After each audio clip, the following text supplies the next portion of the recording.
Welcome to episode 2 of the Juice Klub. Again, this is the anime review portion of things. I'm Silo. I'm Brian Russell. Welcome back.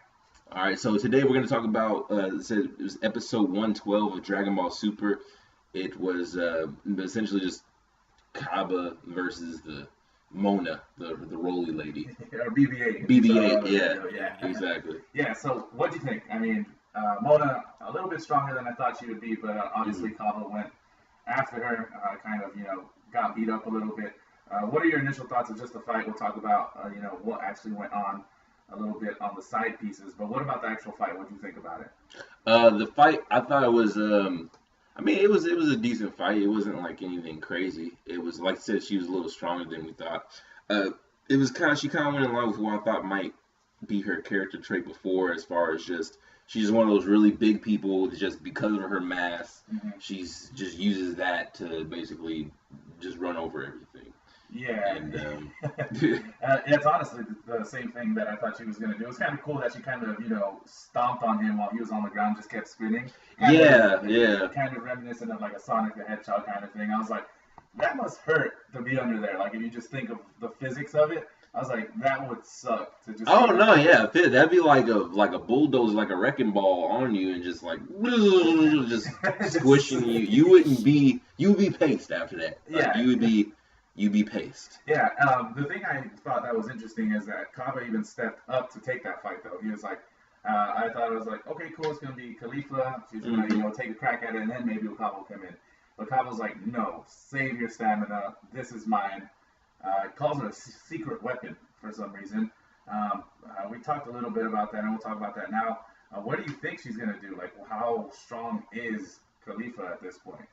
Khalifa, I mean, so like out of all of Universe 6 at least, I would say she's probably like second strongest.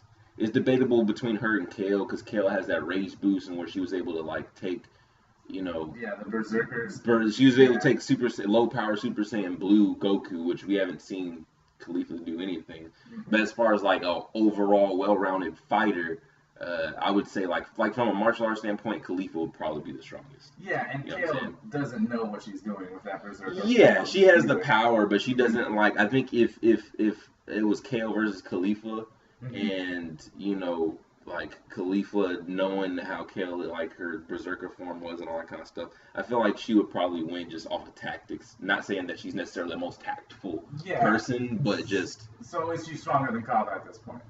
I think she's stronger than just raw power. Like, she has Super Saiyan 2 and she's had it for a while. Like, Like Kaba just going off of Dragon Ball Z logic, like whoever has the transformation for the longest usually has more time to train in it. Yeah. Which is why they usually, a little strong. It's kind of like even with like when Vegeta first got Super Saiyan 1, and it's like, oh, he's like, I'm strong as Kakarot, and debatably he was slightly stronger for a bit, but like Goku had been in Super Saiyan for so long that he was like, yeah, dude, I already know it's insane. I already know all this other stuff. Probably even knew debatably even knew Super Saiyan 2. Like, he probably knew if I got pushed the right way, I could probably do it, but he wanted Gohan to do it. So it's probably the same with Khalifa. Like, she's just more experienced Super Saiyan 2. That's why we're leading into the next episode, maybe getting her Super Saiyan 3. Yeah.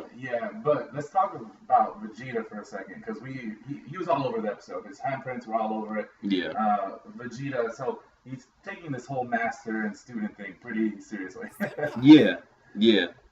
So with Vegeta, I love that he gut punched or kneed Kaba like right in the chest. He was like, like right after he was like, bitch, don't get it twisted. Yeah, don't get it twisted. I am here to win. Yeah. But when he did talk to him, he did give out like his hidden agenda, if you will. He wants the Super Dragon Balls because he wants to go get the Saiyans again.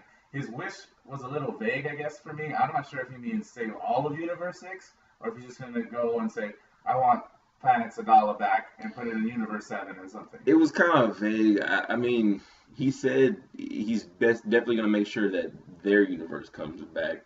However, I don't see why.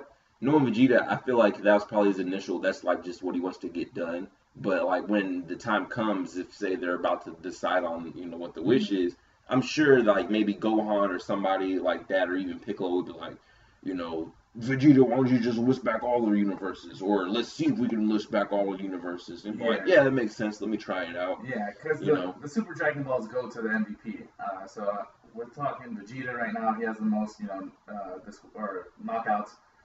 Frieza's right behind him. I mean, Frieza knocked out Kaba. He knocked out a good amount of people. Yeah, and I mean, he's tortured people out of the ring and stuff. So both of them have their own wishes. Frieza obviously has some more malintent. He's trying to control the gods. What do you think actually Frieza wants with the Super Dragon? It's pretty much like what he's saying. I think it's pretty outright. Like I'm sure there might be some other motive behind that even, but I'm pretty sure it's like he used to be the ruler of the galaxy, or even was it the whole universe? Yeah, I think they retconned it where he was like the whole universe was under his control. He had Frieza Force all over the universe. Yeah. Oh yeah, because eventually that's how they resurrect him. It's like, oh, turns out he did the whole universe. So I think what it is he wants to control all the universes, maybe. So I mean, granted, if the universes are erased, then I mean that kind of defeats the purpose. But I think maybe he just wants to, at the very least, be able to completely rule Universe 7. You know what I'm saying? Like there is no God of Destruction that could get against them. There's no. He never really mentioned the Angel. I mean, I don't know if he's lumping that in together. I don't think that. Does Frieza even know what Whis is? No, it's only been mentioned like once. I think only us and maybe like Goku and Vegeta know. Like us as like the audience. The audience and Goku and Vegeta, and then maybe obviously Bulma and Chi-Chi if they told them. Maybe. Yeah, but that would have been a conversation. That's like heck. But either way, like I don't think he knows what the angels are. So he's probably just like, oh, they're probably attendants and servants of theirs. I don't think he knows that he's stronger than Beerus. So I think in Frieza's head, it's like, how do I overcome Beerus or all the other gods of destruction? Yeah.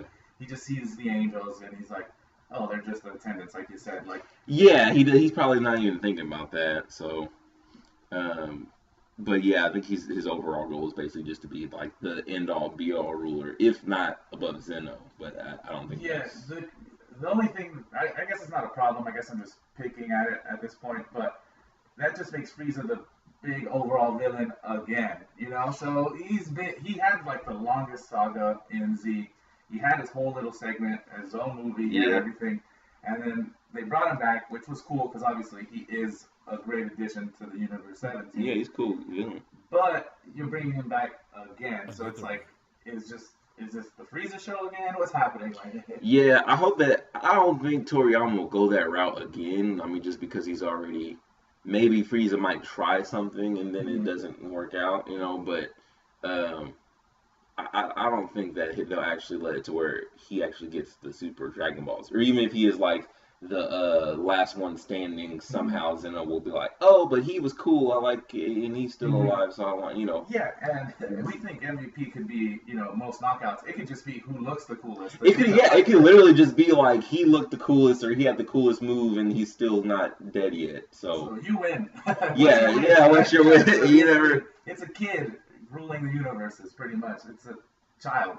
It's literally just a kid. So with the next episode coming up, with the little preview that they showed, we have Goku going against Khalifa.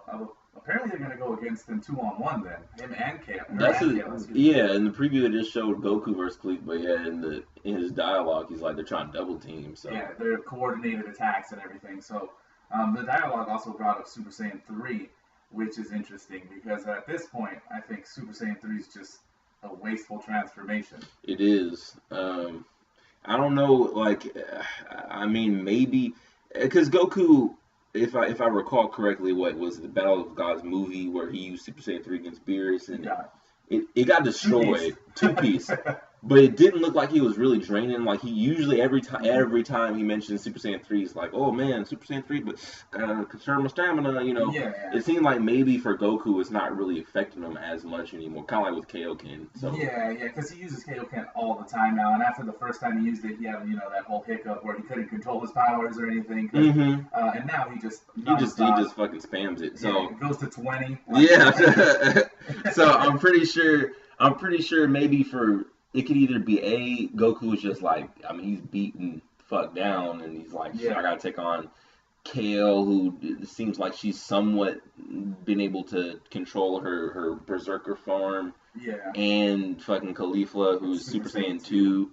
So he's probably like, shit, yeah, I gotta go Super Saiyan 3, at least for a little bit. Yeah. And they probably don't use it all the time. He probably doesn't use it all the time because it's still stamina draining, but just maybe not. Maybe it's a longer threshold. Yeah. So it's like 5 minutes, I'm good. Or, whatever. Yeah, and the thing is, so there's 23 minutes left in the tournament. I guess at this point, I mean, the odds starting, like, if you just think of 23 minutes in life, right? It's like, do you need that much stamina for the rest of the tournament? I mean, it's half over, and most of all the strong players, for the most part, are either beat up, hit, Kava, Frost. A lot of those guys are out. You have the robots in and stuff, and those guys have been taken out pretty easily so far from, the robot universe. So how much do you want to conserve at this point, So it's like, I know Jiren's still looming around the corner meditating, and, but can he get back to Ultra Instinct? What's going to happen with that? I think maybe they're just people are probably just conserving their energy right now for any other big heavy hitters that might be around. Because it's like, the tournament's halfway over. You could say, like, there's a shit ton of universes that have people on the sidelines. Like, I forgot it's Universe 4, the Mouse Universe, I think is what it was. Yeah, I look at that sideline when they did that shot. Bro. 3 people left for that. Everybody's gone, bro. Like, damn near everybody. He's still chilling, so I guess he just has faith in, like... Yeah, maybe. And then, thank God we didn't see Rebria in this episode. Yeah, thank Jesus. Around. But she's still around, so I think it's just people conserving their energy for the much stronger opponents, or maybe people that haven't faced or seen yet even. They're just like, I don't know, I might have to get... The shorter it gets, the more it's going to turn into one-on-one, two-on-two battles, what I'm saying? And even because they're hinting at stamina being a thing, because even Frieza, like, a small little thing he said in the episode was like, when he knocked out Kaba was, using excess stamina on such a weak on thing. Such like, trash, he called him garbage. Call Oscar the Grouch. Garbage. But so he knocked him out. He was pissed. He looked awesome with that. My thing is it's halfway over. Most people are using some stamina, but I think it's the time to send it. I think that's why they're doing Topo versus Vegeta now. You know what I'm saying? Like with that fight, even I think either it's gonna straight up end like within an episode or two, in which either Goku or either Vegeta gets knocked out or Topo gets knocked out, or it'll be one of those where they go at it, they're going pretty ham, and then somebody or something interrupts. Maybe Dispo joins in and tries to gangbang on Vegeta or something. The thing is with that, I think that Vegeta, it sucks to say, but he's probably going to have to lose that fight. Because if you think of it on the Universe 11 side and just, with the story building and everything, if he knocks out Topo, which is their second strongest fighter, Dispo, I don't think is going to be a problem. Honestly, I think Frieza could hand him a loss, no problem. Like, I think Frieza golden form takes Dispo's speed out of the way, and then they just have Jiren left. Is Jiren just going to go on a wake up and be like, oh, well, I'm the strongest one. I'm just going to go knock out person after person after person after person? I mean, maybe. I guess it depends. Because, like, if they do it to where, all right, say Vegeta beats Topo, if he beat him in, like, that first instance. Like, all right, so Vegeta beats Topo, or Topo and Dispo. There's still all these other fighters, I think, which might be what they just end up doing. Because it's already been established to most people in the ring that, look, you can't even touch Jiren while he's meditating anyway. So let's just, even Choppa said that. He's like, look, we can't fuck with Jiren, so just run away. So they'll probably start to knock each other out, and that's where Toriyama will start building other people, like the little bug people, the robot guys, the Namekians. Maybe the robot guys come together and form the Megazord like people who think's happening, So, like... There'll probably be, like, pretty swift eliminations here and there with some story building between those people until before we know it, and by, like, December or something, it's like, oh, there's only, like, 7 or 8 people left. Yeah. And then it's like, okay, Goku, Jiren, Vegeta, Gohan if he hasn't been knocked out yet, and then add in, like, 4 random people from the other so this is a huge thing already, like the tournament and everything, so... Who knows? Honestly, I don't know what's going to go on. Maybe they're building up to something like a movie, or they're doing something in that that'd be cool, like a little movie special or something. Yeah, well, because I just saw on the internet yesterday or the day before that Dragon Ball or Toei, they got Dragon Ball 2018.com. Yeah, I saw that. Yeah, people were talking about that. It was like, why does they have 2018.com if they're either just talking about extended Super or... But it's like a movie. Yeah, well, because they did 2013 Battle of the Gods replaced that. So when they did Dragon Ball 2013, Battle of the Gods came out, and they used that for the website. Oh. And then they used Dragon Ball 2015 when Resurrection of F came out, and that was Resurrection of F's website. So maybe they're building this to a movie, or I don't know what's going on, but that'd be cool. That'd be cool if they had a movie to maybe a movie to like knock out a shit ton of people or something, and or maybe it's the end of the tournament and it's the next arc being, because I don't want a big skip like the Frieza thing where we knew what was gonna happen and then we're just getting filler episode after. Yeah, I don't think. Maybe they could just continue the tradition of doing a movie as like the basis, but yeah, without the whole skipping problem, filling in the gaps. So maybe you just get to the end of the tournament, and then that's about it. But all right, so overall, what would you say out of 10 squeezes? 10. We upped it to 10 because 5 is too powerful. That juice is too potent. We need to spread it out. So from concentrate at 10. Yeah, exactly. So 10 squeezes. How many would you say? 10 squeezes. I'm going. This is, in my opinion, a really good episode. I would give it 8 full squeezes. Well, that's a good amount of squeezes. 8 full squeezes. 8 full squeezes. All the juice. All the damn. Okay. What about you? That's a nice young lady. All right. Out of 10, what are you thinking? Out of 10 squeezes, I'm gonna say. Honestly, that's a pretty good. I'll say 7.5 just to be that guy. Oh, okay. But this is not completely the same. But honestly, yeah, 7.5 or 8 squeezes. Okay. If I got a little extra half squeeze in my 7.5, I'll be fine with it. Just because I'm really into good script. I'm really into good character development, and that's pretty much what this. Yeah, this the animation was good too. So I can dig it. It's not back in the Resurrection of F days where it looks. So bad. Yeah, I think they raised the bar with the Jiren Goku fight. So. For sure. All right, you guys, be sure to check us out next time, 113, the Ultimate Saiyan battle or whatever it's supposed to be called. Comment, like, subscribe, do all that good stuff. Tell us what you think. If you had any ideas contrasted to ours, or maybe you agree, let us know. Don't forget to subscribe, like Silo said here. Make love to that subscribe button, baby. We'll see you next week.